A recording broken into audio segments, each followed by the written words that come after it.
In the heart of a ruthless metropolis, where the streets are ruled by the laws of power and betrayal, a tiger appears, a young man lost in a world full of crime. His life was a series of dirty errands under the shadow of the legendary gang leader, Snake, until that night came that turned everything around. One decision, one shot, plunged him into a spiral of revenge and deception. Now, everything is at stake. But the real question is he the player or just a pawn in a bigger game? My name was Tiger to them. I grew up in a dark alley of that merciless city, where the only laws we understood were power and authority. I had nothing, no family or friends, just cold streets and closed minds to violence and crime. This is how I was born, and this is how I lived. At first, I worked like the kids do, delivering messages and carrying bags without asking about their contents. That was my life until I met the Snake. The Snake was not just a gang leader, he was a walking legend. He controlled everything, from drugs to weapons to politics. Nothing happened in the city without his knowledge. I began to work with him slowly, first on small tasks, then gradually I started to prove myself. I saw the fear in people's eyes when his name was mentioned, and I knew this was the kind of power I wanted for myself. But the Snake was not an ordinary man. He was cunning, knowing how to move his pieces on the chessboard without appearing in the picture.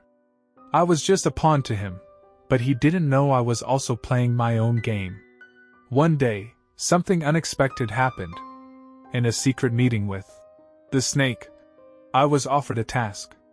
It was not just any task, it was a test. I had to make the Scorpion disappear, one of the gang's top men who had recently betrayed the Snake. It wasn't just an ordinary kill, it had to be a lesson.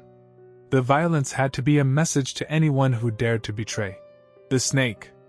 The Scorpion was known to be ruthless, but he didn't expect me. I had been watching him for weeks, studying his movements, knowing the places he frequented. In the end, I chose the right night. I snuck into his house. Everything was planned meticulously. But there was one thing I didn't expect: the presence of his young daughter in the house. When I entered the room, I found him sitting in the chair, smoking a cigarette, looking at me with an unjustified calm. His daughter, who was no more than 5 years old, was playing beside him. For a moment, I felt hesitation. I was not a killer, and I did not want to be one. But in this world, there is no place for mercy. I approached him slowly, a weapon in my hand. The Scorpion did not move, he just looked at me, as if expecting his end. I felt sweat dripping from my forehead. I had to do it. I had to prove myself to the Snake. But at the moment I pulled the trigger, his daughter screamed. The sound was sharp and harsh, making me pause for a moment, but it was enough for the Scorpion to move. Before I realized what was happening, he had thrown a glass at my head. I was startled, but I quickly regained my balance and fired the shot. The sound was deafening, followed by a deadly silence. The Scorpion fell to the ground, blood flooding the room. I looked at his daughter. She was crying silently, her eyes filled with shock. I was not prepared for that. I was not ready to face the eyes of a child who witnessed her father's murder before her. I left the place quickly, my head filled with thoughts.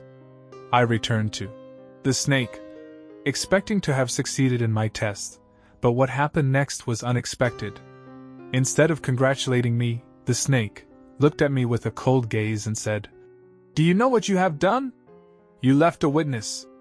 The Scorpion's daughter will grow up carrying hatred in her heart. The hatred will not subside, it will grow and turn into revenge. Remember this well." Those words were the beginning of a new life. I was no longer just a servant to the Snake.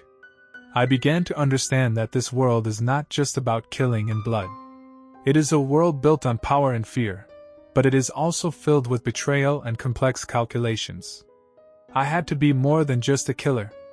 I needed to learn how to be the master of the game. Weeks passed as I thought about that night. I was visiting the usual places, talking to the men, and carrying out the tasks assigned to me. But something was changing. I began to notice that this Snake no longer trusted me as he once did. He was sending other men to handle the big tasks and distancing me from the inner circle. I knew I had become a burden to him. He didn't want a witness, and he didn't want me to remind him of that failure. But I wasn't going to give up. I started looking for new allies. I began secretly meeting with some small gang members, those who wanted to break away from the snake. They had their own reasons and needed someone like me, someone who knew the game and could lead them. One night I met with the wolf, the leader of a small gang involved in arms trafficking. The meeting was completely secret, away from the snake's eyes. We talked at length about alliances and future plans. I knew the wolf was a dangerous man, but he saw an opportunity in me. An opportunity to overthrow the snake and take control of the city. The plan was complicated, but it was possible. We had to move carefully. Any mistake could cost us our lives. But I was ready. I knew the time had come to change the balance of power in the city. And the following night we moved. We were a small group, but we were prepared. We stormed the snake's arms depot and took complete control of it. That was the first step in a war that no one expected. I knew that our control over the arms depot was just the beginning. Our first strike was a resounding slap to the snake, but I knew he wouldn't hesitate to retaliate. Every step was meticulously calculated, and every alliance I built was fragile. There was no room for mistakes. Despite all that, I would not give up. The wheel had begun to turn. Things started escalating faster than I expected. After we seized the depot, news spread through the city like wildfire. Everyone came to know that the tiger was no longer that silent soldier, but had become a real contender for power. I watched the faces of people in bars, restaurants, and streets. Their eyes were filled with astonishment and fear. Some wondered about the extent of my true power, while others bet on the downfall of the snake. But I knew this game was not just a matter of strength, it was a matter of survival. During those days, my nerves were constantly on edge. I watched my back at every moment, knowing that the snake would not let this slap go unpunished. And I was right. Just 2 days after our strike, disaster struck. I was sitting with my men in our secret location, planning the next move, when we received horrifying news. One of my men, the Crow, was found murdered in his home, his head hanging on the front door as a warning. That was a clear message from the snake. He wasn't playing around. I knew it was time to act decisively. There was no place for fear or hesitation now. I decided to respond to him in a way that would be unforgettable. I spent the entire night thinking about my next move. We had to respond quickly, but intelligently. I didn't want to engage in a direct battle with the snake, as he had more men and resources. I needed a qualitative strike, one that would hit at the heart of his operations. After much thought, I decided that the next target would be the main operations base of the snake, the hideout from which he managed all his movements. But it was not an easy target. The hideout was incredibly fortified. It was located on the outskirts of the city, surrounded by guards and heavy weapons. There was no room for stealth or a direct attack. But I knew his weak point.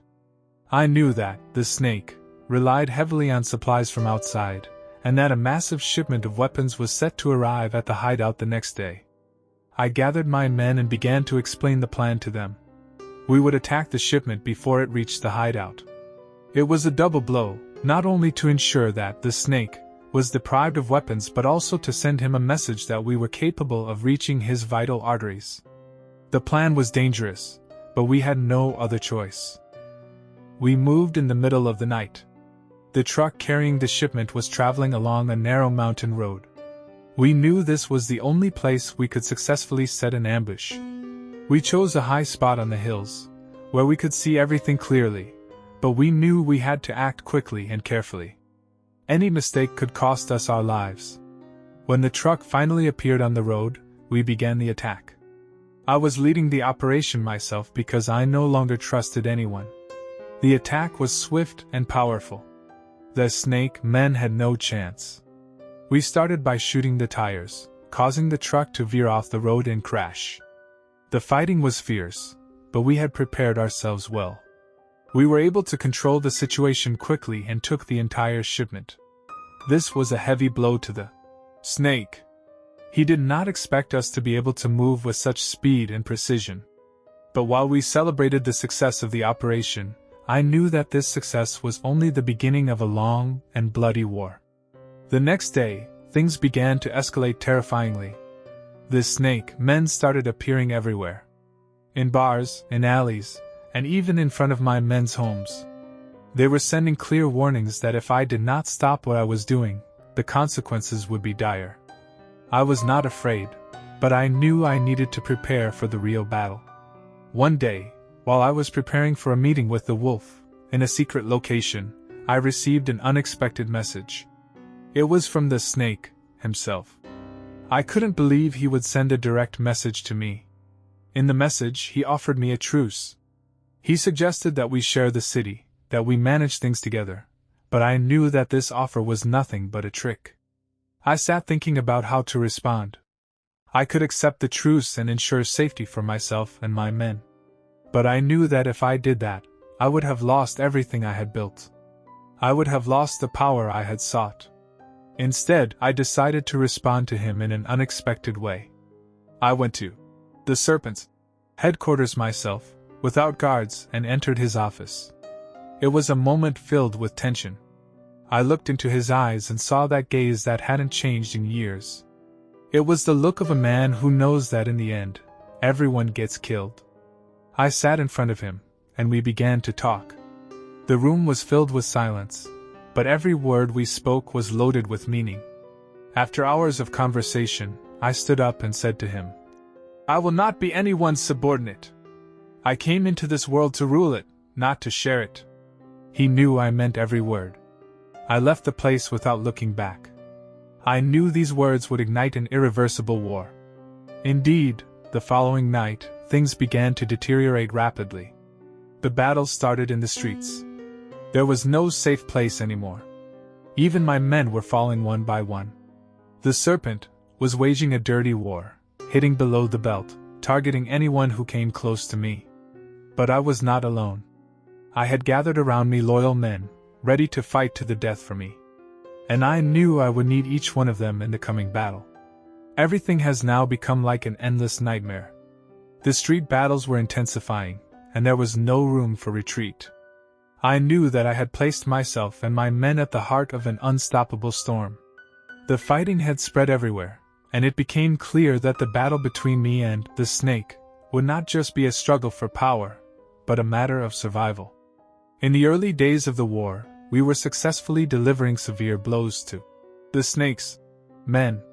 They were falling one after another, and we began to feel that we might be able to weaken him and take control of the areas he dominated. But the snake was not a man to be underestimated. He knew how to operate behind the scenes and how to move his pawns without showing himself in the battles. One night, while I was preparing a plan for an attack on one of the snake's important strongholds, we received an unexpected blow. One of my close men, the Eagle, suddenly disappeared. The Eagle was one of the pillars of the gang, the man I trusted completely. We searched for him for several days without success, until we found his body dumped in an alley, showing horrific signs of torture. This was a clear message from the snake that I would not be able to keep my men safe forever. The shock was immense. The loss of the Eagle affected the morale of my men in ways I had not anticipated. I could see the fear in their eyes. Even those who were ready to fight to the death began to doubt our ability to win. We had to act quickly before the snake could exploit this weakness. But things didn't stop there. The next day, I received another message from the snake, but it was unlike the previous ones. This time it was neither a threat nor a warning, but an invitation to meet. I knew this meeting would be fraught with danger, but I had no other choice. I had to confront him, as things were heading towards an all-out war that could wipe us all out. I decided to accept the invitation, but I wasn't naive. I knew this meeting could be a trap, so I brought a small group of my most loyal men with me, but I kept them far from the meeting place. The location set by the snake was an abandoned dock on the outskirts of the city, where no one could see what was happening. When I arrived at the dock, darkness had begun to creep in slowly, and the atmosphere was charged with tension. The snake was waiting for me there, sitting on an old chair, surrounded by a group of his men. His eyes still held the same cold gaze I had seen in him since the beginning of this war. I approached him slowly, feeling that every step I took was towards the unknown. The conversation began quietly, but I knew that every word carried a meaning greater than it seemed. The snake started by saying, "This war will end everyone, and you know that well." Then he paused briefly before continuing. "I don't want to continue this senseless war, but I won't stop until you leave the city for me. The city is mine alone." I knew this meeting would not lead to a truce. The snake was not asking for peace, he was demanding complete submission. I would not accept that. I looked at him firmly and said, "The city is big enough for all of us. But if you think I will leave it to you alone, you are mistaken." The moment I finished speaking, I heard the sound of gunfire. At first, I wasn't sure if it was direct fire at me or just a warning. But suddenly, the snake men began to attack. The trap had been set, and there was no escape. The clashes escalated quickly, and I had to act. I drew my weapon and started firing at the snake men who surrounded me from all sides. They were far more numerous, and I knew I was in a weak position, but I was determined not to leave this place defeated. I moved quickly between the metal containers in the harbor, firing and trying to stay alive. Bullets were flying around me, and the men I had brought with me quickly intervened to save the situation. We engaged in a fierce battle that lasted for hours, as if it would never end. At one moment, while I was hiding behind one of the containers, I realized I could no longer hear the gunfire. The silence was terrifying. I cautiously moved forward and began to head towards the spot where the snake had been sitting at the beginning of the meeting. When I arrived there, I found him waiting for me. But this time, he was alone. The snake stood slowly, a sinister smile spreading across his face. He said to me, "You are strong, Tiger. But strength alone is not enough. Today you lost many of your men, and you still think you can defeat me?" I knew this moment would be crucial. There was no room for retreat. I raised my weapon towards him, but before I could fire, we heard the sound of police cars approaching. The snake smiled and said, "I reported everything. The game is over." Indeed, I could see the police car lights approaching quickly. I had no choice. I had to escape before I was caught. I looked at the snake one last time before I fled through the dark alleys. The battle was over, but the war was not yet finished. I returned to my hideout, exhausted and filled with anger. I lost a lot that night, and I no longer had the same confidence I had at the beginning.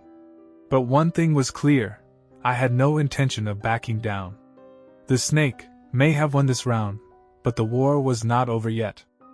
I knew it was time to come up with a new plan, a plan that would leave the snake no chance of survival.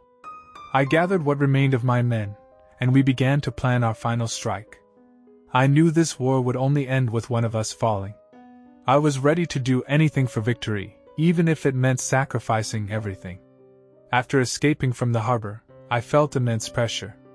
It wasn't just about my significant loss that night, but the idea that the snake had managed to trap me made the anger boil inside me. The police were now chasing me as if I had become the number one target, and I didn't have enough time to think.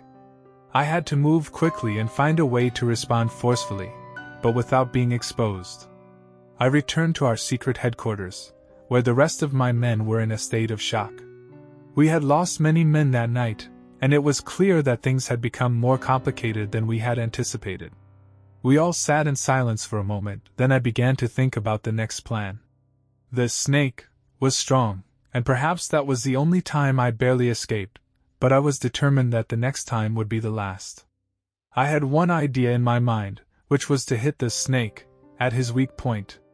I knew he had an overconfidence in himself and believed he had become invincible after trapping me. But I knew that everyone had a weak point, and this snake was no exception. So I began to search for information that might open the way for me to take him down. In the following days, things began to change drastically.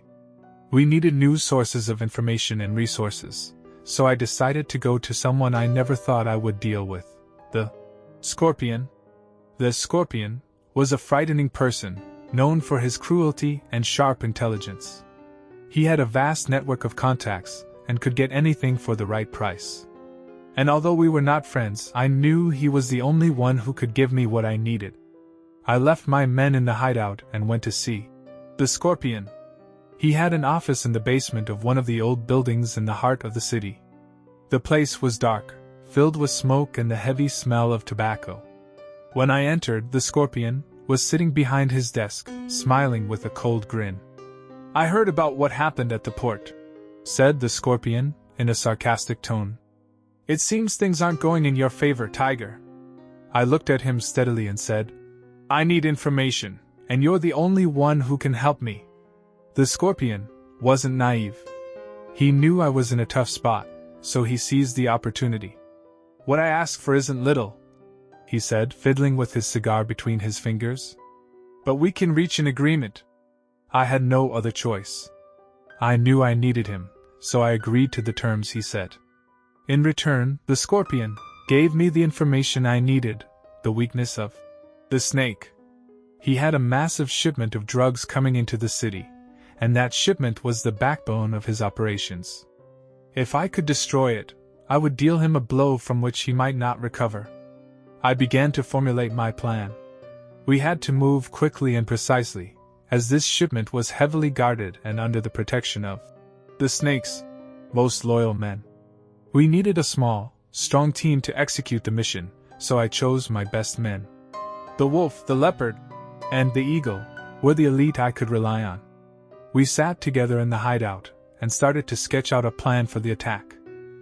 We decided to set up an ambush outside the city, where the road the shipment would take passed through a narrow mountainous area. The location was ideal, as it would give us complete control over the situation. But we knew that any small mistake could cost us our lives, so every step was calculated with precision. The long-awaited day had come. We headed to the site hours before the shipment's arrival. We were hiding among the trees and rocks, waiting patiently. Darkness began to take over the place, and silence enveloped everything. Then, in the distance, we started to hear the sound of engines. The trucks were approaching. When the trucks reached the designated point, we sprang into action. The attack was swift and unexpected. The snake men had no time to respond. We started firing, and we were able to take control of the situation in just a few minutes. We had trained well, and there was no room for failure. But, as always happens in such operations, things did not go exactly as we had planned. Suddenly, while we were opening the boxes to inspect the shipment, one of them exploded. There was a hidden time bomb among the boxes, and the snake had anticipated our move. The explosion was massive, injuring some of my men seriously. I knew things were starting to deteriorate quickly. We barely managed to escape, and the shipment was completely destroyed. We had taken a harsh blow, but I knew that the snake had lost as well. We had destroyed a large part of his supplies, and that was no small feat. We returned to the hideout, licking our wounds. We had lost some men, but I knew this war was not over yet. There were moments of doubt and fear among my men, but I was determined to move forward. We had to deliver the final blow to this snake before he could recover. I spent the entire night thinking about my next move. Things had become very personal. I was no longer just thinking about taking control of the city. I wanted to finish this snake, once and for all. It was time to put an end to this long and bloody war. The voice on the call was mysterious, but I felt I was very close to ending this war that had drained me and everything around me. I didn't know who the person was that spoke to me, but their words were confident. "I have what you need to take down the snake once and for all." I felt excitement and tension at the same time, as if I was grasping the reins of the end, but I didn't know if it would be mine or against me. I headed to the location the mysterious voice had specified. It was in a suburban area of the city, in an old, partially collapsed building, where everything suggested danger. When I arrived, I found someone standing in the shadows. It wasn't easy to see their features, but I immediately recognized it was the Scorpion. I hadn't expected that, but he was involved in the game in ways I hadn't yet comprehended. The Scorpion said, "I've done you a great service by destroying the snake shipment, but it seems you still need something extra." I was wary of his intentions, but I was not in a position to refuse. The Scorpion told me he had highly classified information about the snake, information that could change the course of the entire game. This information was related to the snake's past and secrets that no one knew. He said to me, "The snake hasn't always been this powerful, and there is one person who knows all of its secrets. This person is the one who can take it down for good." I felt I was on the verge of reaching the end of this long journey. I asked the Scorpion to guide me to this person, and he gave me a small address outside the city, in a place far from sight. The plan now was to reach this person and learn everything about the snake. That night, I set out with my men towards the address. The place was an old, dilapidated house on the outskirts of the city. As we approached, we noticed that the house was surrounded by cameras and advanced surveillance equipment, which raised my suspicions. But I decided to proceed. When we knocked on the door, an elderly man opened it for us, looking weary and fearful. The man said in a tense voice, "I knew this day would come. I knew someone would come looking for the truth." We sat with the old man, and he began to tell us a mysterious and shocking story about the snake. He said that his real name was not the snake, and that he was just an ordinary young man in his early days, but he became involved in illegal activities since his youth. But what surprised me the most was the man's talk about the snake's younger brother, who had mysteriously disappeared years ago. He said that the snake was obsessed with protecting his family and was willing to kill anyone who threatened them. But the story didn't end there. The old man revealed to me that the snake had caused his brother's death himself after feeling betrayed. This secret was what shattered the snake from within and made him increasingly violent and insane. I realized that this was the secret that could ultimately destroy the snake. I knew that if I could uncover this truth, his men would abandon him, and he would become weak and isolated. I decided to exploit this information in my final battle. The plan began to take shape in my mind. I had to make this information reach everyone concerned, including the snake's men. The next day, I started spreading the news through secret channels, using my own network to relay this story to everyone. It wasn't long before rumors began to spread through the city like wildfire. The snake could not escape the truth. His men began to abandon him one by one, fearing they would be the next victims. Fear consumed everyone, and this snake was gradually losing control of the situation. In the end, after days of waiting and anticipation, I received surprising news: the snake had disappeared. There was no trace of him in the city. All signs indicated that he had fled far away and could no longer face reality. But I was not satisfied with his escape. I knew that this battle had to end with our final confrontation. I began to search for him everywhere, using all my contacts and acquaintances, until I found his hiding place. He was in a luxurious villa on the outskirts of the city, sheltering there with a few of his loyal men. I decided that this would be the end. I headed to the villa at night, with a few men who stayed with me until the end. We didn't need a complicated plan this time. I knew that the snake had become weak and psychologically defeated. We quietly stormed the villa and I went straight to the room where he was hiding. When I entered the room, I found him sitting there, alone. He was unarmed and did not attempt to resist. He looked at me with a desperate smile and said, "I know this is my fate. But always remember, you and I were like two sides of the same coin. You too may reach the same end." I did not respond to him. I raised my gun and aimed at him, and ended it. As I left the villa, I felt a tremendous weight lift off me. The war was over. The snake was no longer present. But I knew that this victory came at a heavy cost. I had lost many of my men, and the city was now free of my enemies, but the price was psychological and spiritual. I sat on the sidewalk of one of the empty streets in the city and lit a cigarette. I was thinking about everything that had happened, about all the blood that was shed. I had won, but I felt that I had lost a part of myself in this long battle. The war was over, but I was no longer the same person. While I sat on the sidewalk, with remnants of cigarette smoke swirling in the air, I wondered if all that sacrifice was worth it. The city had come under my control, but I felt no real victory. There were no cheers or celebrations, just the heavy silence and the loneliness that began to engulf me. The following days were slow, filled with the daily routine of managing affairs. With the disappearance of the snake, there was no strong opponent facing me anymore. All the competitors had shrunk or vanished. I was now the man with the final word in the city, but there was no taste to this victory. The city was slowly burning from within, corruption had spread to every corner, and my men, who had survived, had become greedier and more violent. One night, while I was sitting alone in my office, I received an unexpected message. It was not a threat, but an invitation to meet. The location was specified precisely, and the message came from someone I never expected to hear from again. The Scorpion. The following night, I went to the designated place. The Scorpion was sitting there, with the same enigmatic smile that never left his face. Without speaking, he gestured for me to sit. "I think I owe you an explanation," he said in a calm voice. What became clear to me after a long conversation was that the Scorpion was behind everything.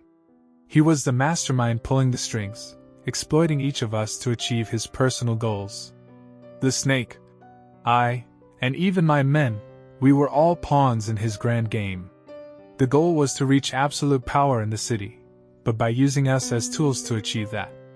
I looked at the Scorpion, coldly, realizing at that moment that the war was not over. I had defeated the snake, but the real battle was always with the Scorpion. And before I could respond or move, he said with a provocative smile, "I'll see you in the next round, Tiger." As I left there, I realized that the end was not as close as I had thought. There was another round coming, perhaps the final round, but I was ready for it. The game was not over yet, and the real battle was at hand. Thank you for listening.